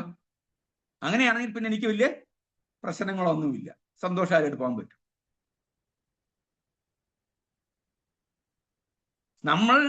നമ്മുടെ തെരഞ്ഞെടുപ്പിനെ കുറിച്ച് നമുക്ക് ബോധ്യവുമില്ല എന്നും ഈ പ്രശ്നങ്ങളാണെങ്കിൽ നമ്മൾ നിരാശപ്പെട്ടു പോകും, നമ്മൾ പുറകോട്ട് പോകും. ശ്രദ്ധിച്ചേ, ഒരു കാര്യം കൂടി പറയാം. അമിതമായ പ്രതീക്ഷയാണ് പല ജീവിതത്തിന്റെ ഏറ്റവും വലിയ അപകടം എന്ന് പറയുന്നത്. നമ്മൾ ഒരുപാട് സാധ്യതയുള്ള ആളുകളാണ്, അത് നമ്മൾ തിരിച്ചറിയണം. പക്ഷേ ഈ സാധ്യത, നമ്മൾ നിൽക്കുന്ന പ്രതലം, നമ്മൾ ചെല്ലുന്ന ഇടങ്ങൾ, നമ്മൾ എവിടെയായിരിക്കുന്നു അവിടെ ഈ സാധ്യതയിലൂടെ എന്തെങ്കിലും ചെയ്യാം എന്ന് പ്രതീക്ഷിക്കരുത്. മറിച്ച് നമ്മളെന്ന വ്യക്തിയെ ഉപയോഗിക്കാൻ കഴിയുന്ന ചില ഇടങ്ങൾ നമ്മൾക്ക് കണ്ടെത്താൻ കഴിയും. അവിടെയാണ് നമ്മുടെ സാധ്യത ഉപയോഗിക്കേണ്ടത്. നമുക്ക് ഒരുപാട് കഴിവുള്ളത് കൊണ്ടേ അല്ലേ, ശകലം പാടും. ഇപ്പൊ എന്നെ സംബന്ധിച്ചാണെങ്കിൽ ഞാൻ പാട്ട് പാടും, പാട്ട് എഴുതും, പാട്ട് ട്യൂൺ ചെയ്യും, പ്രസംഗിക്കും, വേണമെങ്കിൽ ശകലം ഇംഗ്ലീഷ് പറയാം, അത് ട്രാൻസ്ലേഷൻ ചെയ്യാം, പഠിപ്പിക്കും, ഡ്രമ്മ് വായിക്കും. ചെയ്യാൻ വയ്യാത്ത പരിപാടിയൊന്നുമില്ല. എഴുതും, ഇന്റർവ്യൂ ചെയ്യും, എന്നാ പരിപാടിയാണെങ്കിലും ചെയ്യും. മനസ്സിലായോ? അതുകൊണ്ട് ചെല്ലുന്ന ഇടത്തിൽ ഞാൻ വലിയ പുള്ളിയായി തീരണം, എന്നെ എല്ലാവരും അംഗീകരിക്കണമെന്ന് ഞാൻ അങ്ങ് ചിന്തിക്കുക. അങ്ങനെ ചിന്തിച്ചാൽ നടക്കുമോ? എല്ലാവരും എനിക്ക് അങ്ങനെ ചിന്തിക്കുകയും അതൊന്നും നടക്കാതെ വരുമ്പോൾ എന്ത് ചെയ്യും? പെട്ടെന്ന് നിരാശരായിരിക്കും കേട്ടോ. നമ്മളെ അംഗീകരിച്ച്, അത് ഏറ്റവും വലിയ, നമ്മൾ അംഗീകരിക്കുന്നതാണ് ഏറ്റവും വലിയ സന്തോഷം. അതാണ് ഏറ്റവും വലിയ അംഗീകാരം എന്ന് പറയുന്നത്. പക്ഷേ ആ അംഗീകാരം എല്ലാവരും അംഗീകരിക്കണമെന്നില്ലെന്നേ. മനസ്സിലായോ? ഞാൻ പറഞ്ഞ ആവശ്യം മനസ്സിലാവുന്നുണ്ടോ? എന്താ പറയുന്നത് അറിയാമോ? നമ്മൾ എന്താണെന്നുള്ള തിരിച്ചറിവ് നമുക്കുണ്ടാവണം. പക്ഷെ ഒപ്പം തന്നെ നമ്മൾ ഞാനിപ്പോൾ വർക്ക് ചെയ്യുന്ന സ്ഥലം ഒരു സെമിനാരിയാണ്. ആ സെമിനാരിയില് അവിടെ ഞാനിപ്പോൾ മീഡിയ സെക്ഷനിലാണ് വർക്ക് ചെയ്യുന്നു. ഞാൻ കുറെ വർഷമായിട്ട് മീഡിയയിലാണ്. ഒപ്പം തന്നെ പലർക്കും പഠിപ്പിക്കുകയും പ്രസംഗിക്കാൻ പോവുകയും പരിശോധന പോയി. കഴിഞ്ഞ ഓഗസ്റ്റ് 15-ാം തീയതിയും ഞങ്ങൾക്കൊരു ചെറിയൊരു പരസ്യ പരിപാടി ഉണ്ടായി. ഞങ്ങൾ രണ്ടുപേരും പോയി. ഇങ്ങനെ നമ്മൾ എന്ത് പരിപാടിയും ഉണ്ടെങ്കിലും അവിടെയൊക്കെ പോയി എന്താ കാര്യം ചെയ്യാൻ നമ്മൾ തയ്യാറാണ് എന്ന് പറഞ്ഞ് ഞാനിപ്പം പഠിപ്പിക്കുന്നിടത്ത് ചാപ്പൽ സർവീസ് ഉണ്ട്, എനിക്ക് പ്രസംഗിക്കാൻ അവസരം കിട്ടണമെന്ന് ഞാൻ വാശി പിടിച്ചാലോ? ഇപ്പൊ ഞാൻ വർക്ക് ചെയ്യുന്ന എന്നെ ഏൽപ്പിച്ച ചുമതലയിൽ ഞാൻ സമ്പന്നനായാൽ മതി, അതിൽ സംതൃപ്തിപ്പെട്ടാൽ മതി. ബാക്കി എനിക്ക് എന്തെല്ലാം കഴിവുണ്ടോ അതെല്ലാം ഉപയോഗിക്കാൻ എനിക്കൊരു സാധ്യതയില്ലെങ്കിൽ പോലും ഞാൻ നിരാശപ്പെടേണ്ട യാതൊരു കാര്യവുമില്ല. കാരണം എന്നെ അവിടെ ആവശ്യമില്ല എന്ന് മാത്രം ചിന്തിച്ച് സൈലന്റ് ആയാൽ മതി. അപ്പൊ നമ്മളിൽ ഒരു പ്രവൃത്തി വെളിപ്പെടുമ്പോൾ നമ്മൾ ആരാണെന്ന്, ഇന്ന ആളായിട്ടാണ് എന്ത് ചെയ്യുക, ഇതൊക്കെ സംഭവിക്കുന്ന ഒരു ആശ്വാസം നമുക്കുണ്ടെങ്കിൽ, ഒരു തിരിച്ചറിവുണ്ടെങ്കിൽ നമുക്ക് നിരാശ ഉണ്ടാകാൻ ഇടയാകുകയില്ല. ഞാൻ ഒന്നും പറയാം. ഈ ലോകത്തിൽ എത്രയോ ആളുകളുണ്ട്, അവരെ ആരെയും തിരഞ്ഞെടുക്കാതെ അവരെ ആരെയും വിളിക്കാതെ, അവരെ വീട്ടിൽ പോകാതെ, അവരതൊക്കെ ചെല്ലാതെ നമ്മളെ മാത്രം ഇങ്ങനെ ചേർത്ത് പിടിച്ചിട്ട് നമുക്ക് ഈ കഷ്ടതയൊക്കെ വരുമ്പം നമ്മളെ മാത്രം ഇങ്ങനെ ചേർത്ത് പിടിക്കുകയും ഈ കഷ്ടത വരികയും ചെയ്യുമ്പോൾ നമ്മൾ ചിന്തിക്കേണ്ടത്, ദൈവം ഇത്രയും പേരുണ്ടായിട്ടും എന്നെ അല്ലേ തിരഞ്ഞെടുത്തത്? എന്നിലൂടെ അല്ലേ ദൈവം ആരാണെന്ന് ലോകത്ത് വെളിപ്പെടുത്താൻ പറ്റൂ? അങ്ങനെയാണെങ്കിൽ എനിക്ക് നിരാശയില്ല കേട്ടോ. ഈ കഷ്ടതയൊക്കെ എനിക്ക് സഹിക്കാൻ പറ്റുന്നതാണ്, ഇതുണ്ടായേ പറ്റൂ. കാരണം അങ്ങേ വെളിപ്പെടുത്താനാണെന്ന് നമ്മളങ്ങ് സ്വയം ചിന്തിച്ചാൽ, തിരിച്ചറിഞ്ഞാൽ നമുക്ക് ഈ പ്രശ്നങ്ങളൊന്നുമില്ല. അതാണ് കഷ്ടതയുടെ ഉദ്ദേശം എന്ന് പറയും. ശ്രദ്ധിച്ച്, പല സാത്താന്റെ അവകാശവാദങ്ങളൊക്കെ പൊളിക്കാനാണ് എന്ത് ചെയ്യുക, ഈ നമുക്കറിയാം യോബിനടുക്കൽ ചെന്നിട്ട് സാത്താൻ പറഞ്ഞു, നീ വേര് കെട്ടിരിക്കുകയില്ലേ? തള്ളിപ്പറയും. പിന്നെ തള്ളിപ്പറയുമെന്ന്, കാരണം നിന്റെ സംരക്ഷണമില്ലേ? ദൈവം പറഞ്ഞു, ഒരു കാര്യം ഞാൻ സംരക്ഷണം മാറ്റാം. തള്ളിപ്പറഞ്ഞു ഇല്ല. ശ്രദ്ധിച്ചേ, നമ്മൾ ഏറ്റവും അധികം നമ്മൾ ഉറയ്ക്കേണ്ട കാര്യം എന്ന് പറഞ്ഞാൽ, നമുക്ക് ഉറക്കെ പ്രഖ്യാപിക്കേണ്ട കാര്യങ്ങൾ, നിവർന്ന് പ്രഖ്യാപിക്കേണ്ട കാര്യങ്ങൾ, നമ്മളെ മോഷ്ടിക്കാൻ ആര് എന്നുള്ളതിന്റെ അതിനെതിരെയുള്ള ശക്തമായ തിരിച്ചടി അല്ലെങ്കിൽ ഒരു പ്രതിരോധമാണ് നമ്മൾ ഉറക്കെ പറയേണ്ടത്. ഒന്നുകൂടി ഞാൻ പറയാം. നമ്മളെ മോഷ്ടിക്കുന്നത് ഒരു വ്യക്തിയാണെങ്കിൽ, നമ്മളെ മോഷ്ടിക്കുന്നത് ഒരു തത്വമാണെങ്കിൽ, നമ്മളെ മോഷ്ടിക്കുന്നത് ആരോഗ്യമാണെങ്കിൽ, രോഗമാണെങ്കിൽ, നമ്മളെ മോഷ്ടിക്കുന്നത് ഏതെങ്കിലും നമ്മുടെ ചിന്തകളെ ആണെങ്കിൽ നമുക്ക് ഭയക്കേണ്ടതില്ല. നമ്മൾ ഭയക്കണ്ട. ഒന്നുകൂടി ഞാൻ പറയാം. നമ്മളെ മോഷ്ടിക്കുന്നത് നമ്മുടെ ആരോഗ്യത്തെയാണ് മോഷ്ടിക്കുന്നതെങ്കിൽ, നമ്മുടെ ചിന്തയാണ് മോഷ്ടിക്കുന്നെങ്കിൽ, നമ്മുടെ എന്തായാലും പറയാ, നമ്മുടെ ജീവിതത്തെയാണ് മോഷ്ടിക്കുന്നെങ്കിൽ ഒക്കെ നമുക്ക് നിരാശപ്പെടേണ്ട. പക്ഷേ നമ്മുടെ വിശ്വാസത്തെയാണ് മോഷ്ടിക്കുന്നെങ്കിൽ നമ്മൾ എന്ത് ചെയ്യണം? നമ്മൾ അതിനെക്കുറിച്ച് ആകുലപ്പെടണം. മനസ്സിലായോ? നമ്മുടെ വിശ്വാസത്തെയാണ് മോഷ്ടിക്കുന്നെങ്കിൽ നമ്മൾ ആകുലപ്പെടണം. നമ്മുടെ ചിന്തയെ മോഷ്ടിച്ചാൽ പ്രശ്നമില്ല, നമ്മുടെ ആരോഗ്യത്തെ മോഷ്ടിച്ചാൽ നമുക്ക് ഭാരപ്പെടണ്ട. പക്ഷേ നമ്മുടെ വിശ്വാസത്തെ മോഷ്ടിച്ചാൽ അവിടെ ആരോഗ്യപരമായ തീരുമാനമെടുക്കേണ്ട സമയമാണെന്ന് നമ്മൾ തിരിച്ചറിയണം. അത് തന്നെയാണ് ഇവിടെ ഈ യോബിന്റെ കാര്യത്തിൽ. അവകാശവാദങ്ങൾ മുഴുവൻ പിശാച് നടത്തി. സംരക്ഷണമുള്ളത് കൊണ്ടാണ്. എന്നാൽ സംരക്ഷണം മാറ്റിക്കഴിഞ്ഞപ്പോഴും എന്ത് താൻ തിരിച്ചറിഞ്ഞു, അതിലെന്ത് ഈ അവസാനം വരെ നിൽക്കാനുള്ള ആർജവം, അവിടെയാണ് വിശ്വാസത്തിന്റെ പ്രഖ്യാപനം എന്നൊക്കെ പറയുക. അപ്പം കഷ്ടതയുടെ ഉദ്ദേശം എന്ന് പറഞ്ഞാൽ ഇത്തരം പൊള്ളയായ അവകാശവാദങ്ങളെ തുരത്തുക എന്നുള്ളതാണ്. ഇനി ശ്രദ്ധിക്കുകയും, ഈ പിശാച് എപ്പോഴും, ഞാൻ ഈ പിശാചിനെ കുറിച്ച് പറയുന്ന ഒരാളെ അല്ല കേട്ടോ, എന്തെങ്കിലും ഇത് പറഞ്ഞുകൊണ്ട് ഞാൻ പറയുക, ഈ ഒരു സമാനമായ അവസ്ഥ ചിലർ ഈ തോന്നിപ്പിക്കുന്ന അവസ്ഥ കൊണ്ടെന്നാണ് പലപ്പോഴും തെറ്റുന്നത്. തോന്നിപ്പിക്കുന്ന അവസ്ഥ, ഒരു സംശയം എന്ത് ചെയ്യുക, മനസ്സിലിട്ടിട്ടാണ്. ഉദാഹരണം പറയാം. ഒരു ഭാര്യയും ഭർത്താവും കൂടെ കല്യാണം കഴിഞ്ഞ് ഇങ്ങനെ പോവുക. കുറച്ചാൾ മുമ്പ്, ഇപ്പോഴാണ് ബൈക്കും സ്കൂട്ടറും കാറും ഒക്കെ ഉണ്ടല്ലോ. പണ്ട് നടന്നു പോകുന്ന സമയം ഈ കല്യാണം കഴിയുമ്പോൾ കൂട്ടുകാരെല്ലാം കൂടി അങ്ങനെ ഉണ്ടായിരുന്നടാ, അടിപൊളിയാണെന്നൊക്കെ ചോദിച്ച്, അപ്പം ഈ ഭർത്താവ് ഭാര്യയെക്കുറിച്ച് ഭയങ്കര കാര്യമായിട്ട് പറഞ്ഞു. അങ്ങനെയാണല്ലോ, എൻ്റെ ഭാര്യ എന്നാ സ്നേഹമാടാ, എന്ത് കാര്യം അവള് പറഞ്ഞു. ഞങ്ങളുടെ ഫസ്റ്റ് നൈറ്റിൽ അവള് മുഴുവൻ കാര്യം എന്നോട് തുറന്നു പറഞ്ഞു. ഞാനാണെ പകുതിയെ പറഞ്ഞോളൂ, എനിക്കറിയാം മുഴുവൻ പറയാൻ പറ്റത്തില്ല, നിനക്കറിയാമല്ലോ, എങ്കിലും ഞാൻ പകുതിയെ പറഞ്ഞു. അവളാണ് മുഴുവൻ പറഞ്ഞു. ഇത്രയ്ക്ക് വിശ്വാസമാണ്, ഇത്രയ്ക്ക് വിശ്വസ്തതയാണ്. എന്നെ എന്ത് സ്നേഹമെന്നറിയാമോ. ഈ കൂട്ടുകാരൻ പറഞ്ഞു, ശരിയാണ്, ഒറ്റ വാക്ക് ഞാൻ അവളെ നീ അടി ഉണ്ടാക്കാൻ തെറ്റിക്കാന്ന് പറഞ്ഞു. അവരങ്ങനെ പന്തയം വെച്ചു. ഇവർ രണ്ടും കൂടെ നടന്നു വരുന്നത് കണ്ട് ഈ കൂട്ടുകാരനെ വഴി വെച്ചുകൊണ്ടു പന്തയം വെച്ച കൂട്ടുകാരൻ. അപ്പം ഇവരെ വീട്ടിൽ വരുന്ന സ്ഥിരം നല്ല കൂട്ടുകാരനാണ്, ഇന്റിമേറ്റ് ഫ്രണ്ട് ആയതുകൊണ്ട് ഇവർ നടന്ന് രണ്ടുപേരും ഭർത്താവ് പറഞ്ഞ് പോയി. ഉറം തന്നെ ഈ പുറകിൽ നിന്ന് ഈ കൂട്ടുകാരൻ പറഞ്ഞു, ഈ കൊച്ചിന്റെ പേര് വിളിച്ചിട്ട് പറഞ്ഞു, മുടങ്ങി വന്ന് ഒരു കാര്യം പറയട്ടെന്ന് പറഞ്ഞു, വരാൻ പറഞ്ഞു. ഭർത്താവ് നിർത്തിയിട്ട് ഈ ഭാര്യ ഈ വിളിച്ച കൂട്ടുകാരന്റെ അടുക്കലേക്ക് വന്നപ്പം ഈ കൂട്ടുകാരൻ പറഞ്ഞ്, ആരോടും പറയരുത്, പൊക്കോളാം. അത്ര ഉള്ളു, ആരോടും പറയരുത്. ഭർത്താവിന്റെ അടുക്കൽ ചെന്നപ്പം ഈ പുള്ളിക്ക് കുറച്ച് ഭർത്താവിനൊക്കെ പറഞ്ഞു നടന്നപ്പം ഈ പുള്ളിക്ക് ചെറിയൊരു അങ്ങനെയാണല്ലോ ഭാര്യയോട് എന്താ അവൻ പറഞ്ഞതെന്നറിയാൻ വേണ്ടി ഒരു ചെറിയൊരു ആഗ്രഹം, എന്താ പറഞ്ഞതെന്നറിയാൻ വേണ്ടി. ഉടൻ തന്നെ ഭാര്യ പറഞ്ഞു, പുള്ളി എബിയൊന്നും പറഞ്ഞില്ല, എബി പറഞ്ഞ ഇത്രേ ഉള്ളൂ, ആരോടും പറയരുന്നാ പറഞ്ഞത്. ആരോടും പറയരുന്നു, അത്രേ ഉള്ളൂ. പെട്ടെന്നാണ് പുള്ളിക്ക് ക്ലിക്കായത്. അതാ ആരോടും പറയരുന്നു, ഇത് നിന്നെ കെട്ടിയ ആളാണ് ഞാൻ, നീ എന്നോടല്ല പിന്നെ ആരോട് പറയുന്നു. എന്റെ പൊന്നച്ഛ.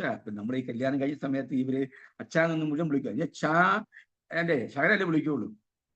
അപ്പൊ അത്രേ പറഞ്ഞുള്ളൂ, ആരോടും പറയരുത്, ആരോടും പറയരുത്.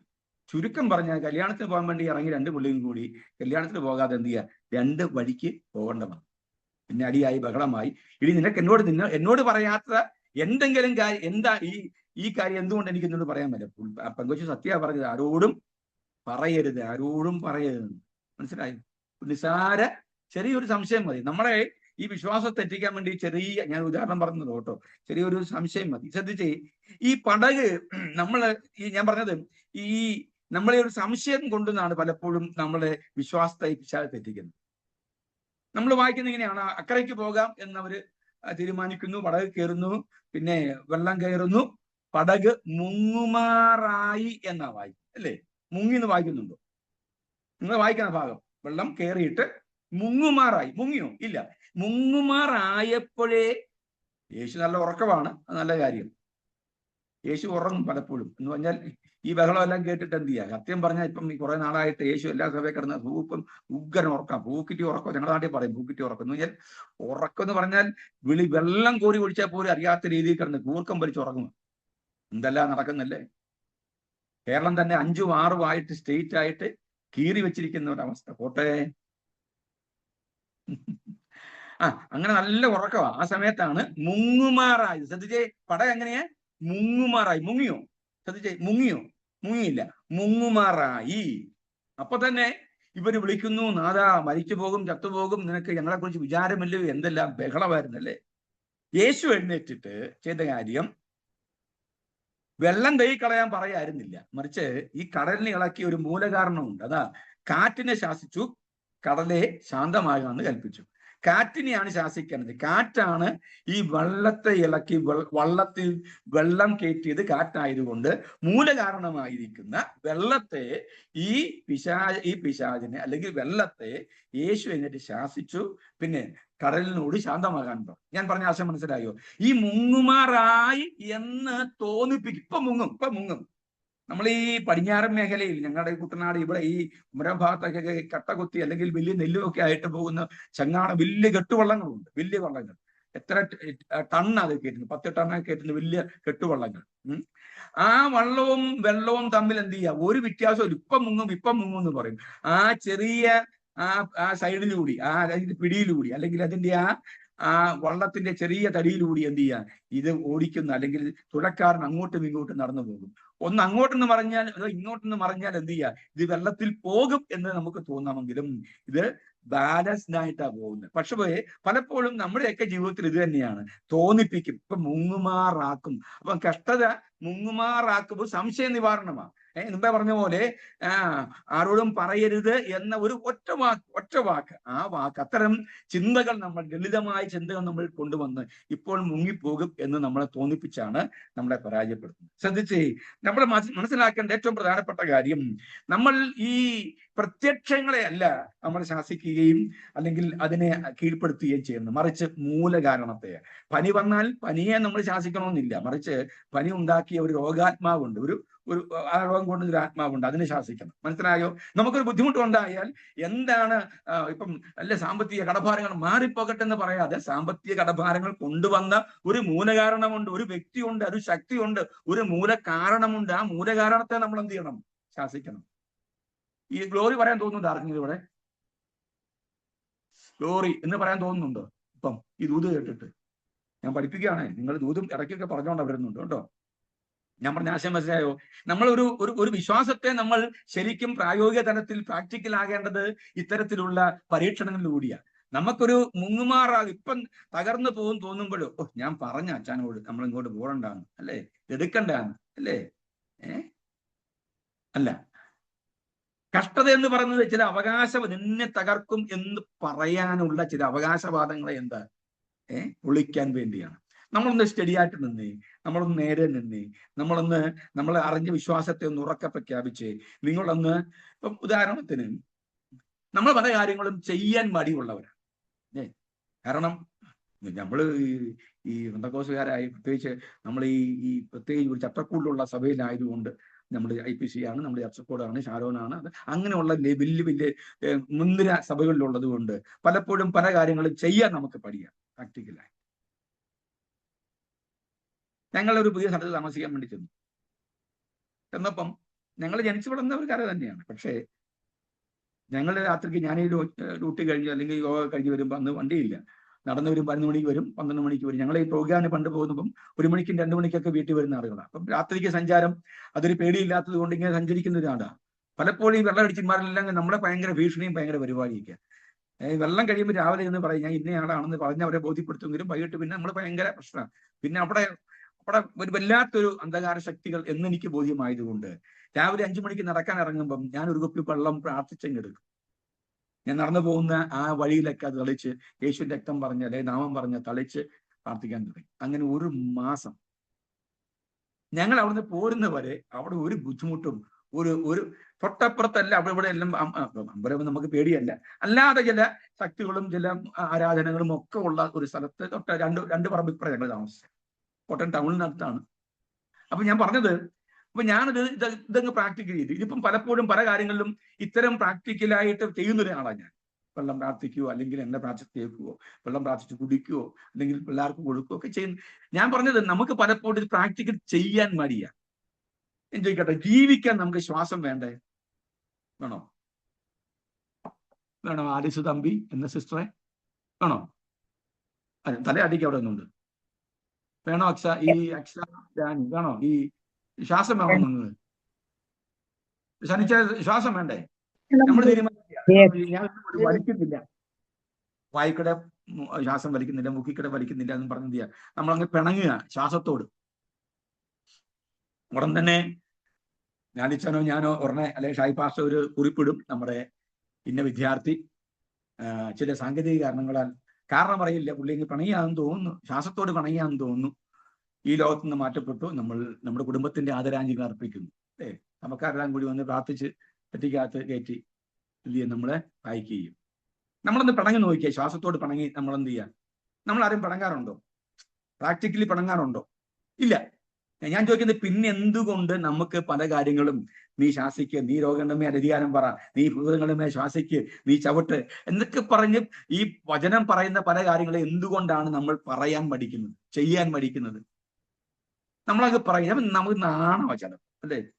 നമുക്ക് ചിലപ്പോൾ അങ്ങ് നാണം, ചിലപ്പോൾ നമുക്ക് ഭയങ്കര ബുദ്ധിമുട്ട്, ഭയങ്കര മടി. ഇതൊക്കെ നൂജൻ ചെയ്യുന്ന കാര്യമല്ലേ? ഈ നമ്മളിപ്പം അങ്ങനെയൊക്കെ ചെയ്യണം എന്നല്ല, അത് ഓരോരുത്തരുടെ പഠിപ്പിക്കലുകളും ഓരോരുത്തരുടെ പ്രാക്ടിക്കലുമാണ്. ഒരു വചനം പറയുമ്പോൾ എന്ത് ചെയ്യുന്നത്, ഇങ്ങനെ പിടിച്ചെടുക്കുക. നമ്മൾ അങ്ങനെ ഒന്ന് പ്രത്യക്ഷമായി കാണിക്കേണ്ട, ഹൃദയത്തിന് സ്വീകരിച്ചാൽ മതി, അതങ്ങനെ ചെയ്താൽ മതി. ഒന്ന് പ്രാക്ടിക്കലായി ചെയ്തു നോക്കി. ഞാൻ പറഞ്ഞത്, കഷ്ടത വരുമ്പോൾ നമ്മൾ അതിനെ പിറുപിറുക്കാതെ, അതിനോടെതിരെ നിൽക്കാതെ, നമ്മുടെ വിശ്വാസത്തെ ചോദ്യം ചെയ്യാതെ, മറിച്ച് പല അവകാശവാദങ്ങളും നമുക്ക് നേരെ ഉയരുന്ന അവകാശവാദം നമുക്കറിയാം, അതിനെ പൊളിക്കാനാണെന്ന് നമ്മളൊന്ന് മനസ്സിലാക്കി തിരിച്ചറിഞ്ഞ് നമ്മളൊന്ന് പ്രാക്ടിക്കലി ഇത്തരം കാര്യങ്ങളൊന്ന് ചെയ്തു നോക്കിക്കുകയും നമ്മൾ വിജയിക്കും. പിന്നെ ഈ കഷ്ടത എന്ന് പറയുന്നത് നിഗളിച്ച് പോകാതിരിക്കാൻ വേണ്ടി കേട്ടോ, നിഗളിച്ച് പോകാതിരിക്കാൻ ഒരു ശൂലം, അല്ലേ? നിഗളിച്ച് പോകാതിരിക്കാൻ. ഞാൻ നിങ്ങൾക്കറിയാവില്ല, ഞാൻ ഈ കുറെ പാട്ടുകൾ എഴുതിയ കൂട്ടത്തിൽ നീങ്ങിപ്പോയ ഭാരങ്ങൾ എന്നുള്ള പാട്ട് ഞാൻ എഴുതിയത്. അപ്പം അതിറങ്ങി ഇടയ്ക്ക് എനിക്ക് ഭയങ്കര ആവേശമായിരുന്നു. എവിടെ ചെന്നാലും ആ പാട്ട് കേട്ടിട്ടുണ്ടോ? ഞാൻ എഴുതിയ പിന്നെ സാക്ഷി പറയും, എവിടെ പ്രസംഗിക്കാൻ പോലും അത് 2 വാക്ക് പാടും, പിന്നെ അതിനെ കുറിച്ച് 2 വാക്ക് സാക്ഷി പറയും. ഇങ്ങനെയായിരുന്നു. ഈ കുറച്ച് കഴിഞ്ഞപ്പോൾ എനിക്കൊരു നാണം വന്നു, ഈ ഭയങ്കര നാണമായി. കാരണം ഇവിടെ എന്നെക്കാട്ടും വലിയ വലിയ കാര്യങ്ങൾ ചെയ്ത ആൾക്കാർ അതൊന്നും പറയാതിരിക്കുമ്പോൾ നമ്മൾ ഈ ചെറിയ കാര്യം ദൈവം നമ്മൾ ഉപയോഗിച്ചു. ശക്തം പറഞ്ഞാൽ അത് നന്നായി എല്ലാവരും പാടുന്നുണ്ട്. ദൈവത്തെ പല ആഫ്രിക്കൻ ബാൻഡ് വരെ, ഒരു ലേഡീസ് ബാൻഡ് വരെ അത് ഇൻസ്ട്രുമെന്റൽ വായിച്ചു. ആഫ്രിക്കയിലുള്ള ഒരു ലേഡീസ് ബാൻഡ് അത് ഇൻസ്ട്രുമെന്റൽ വായിച്ചു. ഞാൻ പറഞ്ഞത് 4 ഭാഷയിലേക്ക്, ഇന്ത്യൻ ഭാഷയിലേക്ക് അത് എന്ത് ചെയ്തു, അത് വിവർത്തനം ചെയ്തു. ഇപ്പൊ കുറച്ച് കഴിഞ്ഞപ്പോ എനിക്ക് ഒരു നാണായി, ഇങ്ങനെ ഇത് എന്തിനാ ഞാനിത് തന്നെ ഇങ്ങനെ പറയുന്നത്? ഞാൻ പറഞ്ഞ ആശയം മനസ്സിലാകുന്നുണ്ടോ? നമ്മൾ പലപ്പോഴും നമ്മുടെ വിശ്വാസത്തെ നമുക്ക് ഈ പ്രാക്ടിക്കൽ കൊണ്ട് പലപ്പോഴും നാണമാണ്. എന്ന് പറഞ്ഞാൽ ദൈവം നമ്മളിലൂടെ പല കാര്യങ്ങളും ഉപയോഗിക്കുമ്പോൾ അത് കൃത്യമായി പ്രാക്ടീസ് ചെയ്ത് നിരന്തരം അത് ഉപയോഗിക്കാൻ നമ്മൾ എന്ത് ചെയ്യാൻ പലപ്പോഴും നാണിക്കാറുണ്ട്. ഇനി ശ്രദ്ധിക്കുക, പലപ്പോഴും നമ്മൾ എന്തൊക്കെയോ നേടി എന്നതിനെ സംബന്ധിച്ച്, നമ്മൾ എന്തൊക്കെയോ ആണ് എന്നതിനെ സംബന്ധിച്ചൊരു ബോധ്യം നമുക്കുണ്ടാകുമ്പോൾ സ്വാഭാവികമായി നമ്മളിൽ ഉണ്ടാകുന്ന മനുഷ്യത്വം, മാനുഷികമായ ആ സ്വഭാവ വൈശിഷ്ടം അല്പം ഒന്ന് താഴോട്ട് പോലെ നമ്മൾ എന്ത് സമാനമായി നിൽക്ക് എന്ന് പറയാൻ വേണ്ടിയാണ് കഷ്ടത ദൈവം നൽകിയിരിക്കുന്നത്. ലോകത്തോടൊപ്പം വിധിക്കാതിരിക്കാൻ. യേശുവിന്റെ വിശുദ്ധി പ്രാപിക്കാൻ വേണ്ടി അതാണ് ഏറ്റവും പ്രധാനം. എന്നെ ഈ 4-5 പോയിന്റിൽ എന്നെ വളരെയധികം ഈ സ്ട്രൈക്ക് ചെയ്തൊരു വാക്കതാണ്. യേശുവിന്റെ വിശുദ്ധി പ്രാപിക്കാനാണ് കഷ്ടത. അത് എത്ര മനോഹരമായ പോയിന്റ് അത്. എബ്രായ ലേഖനം 12-ാം അധ്യായം 10-ാം വാക്യം. യേശുവിന്റെ വിശുദ്ധി പ്രാപിക്കാൻ വേണ്ടിയാണ് കഷ്ടത എനിക്ക് നൽകിയിരിക്കുന്നത്. മനസ്സിലായോ? കഷ്ടത നൽകിയിരിക്കുന്നത് യേശുവിന്റെ വിശുദ്ധി പ്രാപിക്കാൻ വേണ്ടിയാണ്. ഇനി കഷ്ടതയുടെ ഫലം എന്തെന്നറിയാമോ? അത് ആശ്വാസം പെരുകും. 1 കൊരിന്ത്യർ 11:32. 1 കൊരിന്ത്യർ 11:32. ആശ്വാസം പെരുകും. 2, കൂടെ വാഴും. കഷ്ടത അനുഭവിക്കുന്നവർ കഷ്ടതയുടെ ഫലമാണ് കൂടെ വാഴും. 2 തീമോഥെയോസ് 2:12.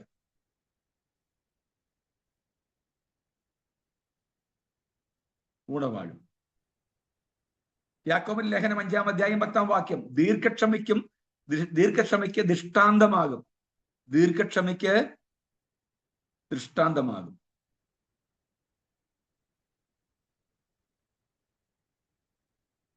യാക്കോബിന്റെ ലേഖനം 5:10. നിത്യ തേജസ് പ്രാപിക്കും.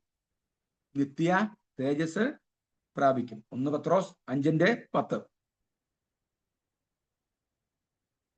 സഹിഷ്ണുത, സിദ്ധത, പ്രത്യാശ എന്നിവയ്ക്ക്. റോമാലേഖനം 5-ാം അധ്യായം 3-ാം വാക്യം. ഇതാണ് കഷ്ടതയുടെ ഫലം. ഈ ഒരു കാര്യം കൂടി പറഞ്ഞ് നമുക്ക് അവസാനിപ്പിക്കാം. ബാക്കി അടുത്ത ക്ലാസ്സിൽ പറയാം. കുറച്ചും കൂടെ ഉണ്ട്. കഷ്ടതയുടെ പരിശോധന എന്തിനു വേണ്ടിയാണ്? പരിശോധന എങ്ങനെയാണ്? അല്ലവാ എന്തിനാണ് പരിശോധന? എന്തിനാണ്? വിശ്വാസം പരിശോധിക്കാൻ. വിശ്വാസം പരിശോധിക്കാൻ. ഉൽപ്പത്തി പുസ്തകം 22-ാം അധ്യായം 1 മുതൽ 18 വരെ.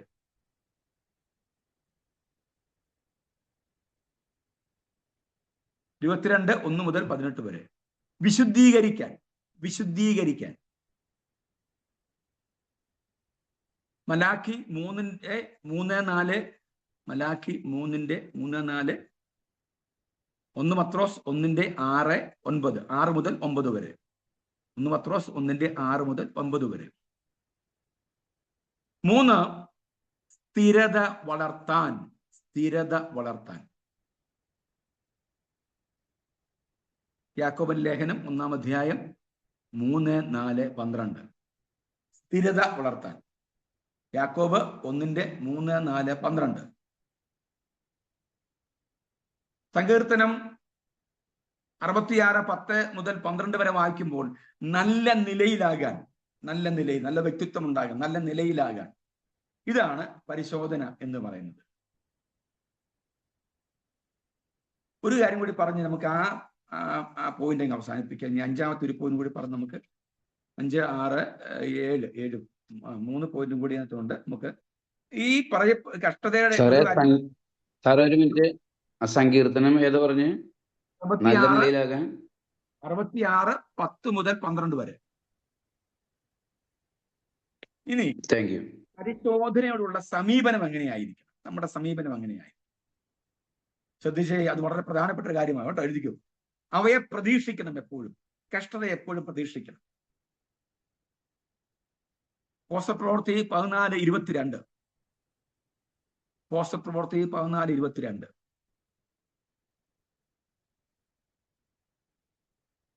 അടുത്തത്, രണ്ടാമത്തത്, അവയിൽ പ്രശംസിക്കണം. അവയിൽ പ്രശംസിക്കണം. റോമാലേഖനം 5-ാം അധ്യായം 2-ാം വാക്യം. 3, അതിജീവിക്കണം. 3, അതിജീവിക്കണം. റോമാലേഖനം 8-ാം അധ്യായം 35 മുതൽ 37 വരെ.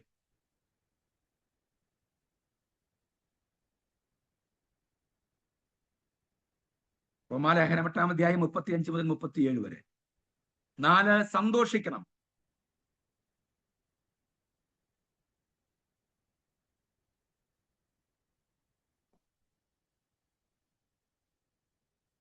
സന്തോഷിക്കും. 2 കൊരിന്ത്യർ 7:4. 2 കൊരിന്ത്യർ 7:4. 5, സഹിഷ്ണുത വേണം. സഹിഷ്ണുത വേണം.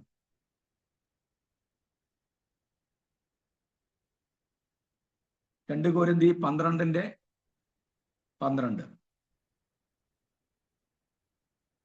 12 2 കൊരിന്തി. അവസാനത്തത് അധൈര്യപ്പെടരുത്. എഫേസ്യ ലേഖനം 3-ാം അധ്യായം 13-ാം വാക്യം. എഫേസ്യർ 3:13. ബാക്കി ഭാഗങ്ങൾ നമുക്ക് അടുത്ത ആഴ്ച പഠിക്കാം. ഒറ്റ കാര്യം കൂടി പറഞ്ഞ് അവസാനിപ്പിക്കാം. ഒരു മുക്കുവൻ തന്റെ അടുത്ത മുക്കുവന്റെ അടുക്ക് കടന്നു എന്ന് ഒരു മത്സ്യം കടം ചോദിച്ചാൽ അവൻ ഒരു ചൂണ്ടയെടുത്ത് അല്ലെങ്കിൽ ഒരു വലയെടുത്ത് കൊടുത്തിട്ട് പോയി അധ്വാനിച്ച് പിടിക്കാൻ പറയും. അവൻ പറയാ, കടൽ എനിക്ക് പേടിയാണ്, തിര എനിക്ക് പേടിയാണ് എന്ന് പറഞ്ഞാൽ ഈ പറയുന്നവനെയും കൊണ്ട് പിറ്റേ പ്രാവശ്യം ഉൾക്കടലിൽ പോകുമ്പോൾ തിരയെ നേരിടാൻ വേണ്ടി അവർ അവനെ പരിശീലിപ്പിക്കും. തിരയോടുള്ള ഭയമെന്ന സമീപനമല്ല, മറിച്ച് അതിനെ പ്രതിരോധിക്കാനും അതിജീവിക്കുവാനുമുള്ള കായിക ശേഷിയും മനോബലവും ഉണ്ടാക്കിയെടുക്കുക എന്നുള്ളതാണ് ഒരു മത്സ്യബന്ധനത്തിൽ ഏർപ്പെടുന്ന ഒരു മുക്കുവനെ സംബന്ധിച്ച് കാര്യക്ഷമമായി അവനിൽ ഉണ്ടാകേണ്ട സ്വഭാവ വൈശിഷ്ട്യം.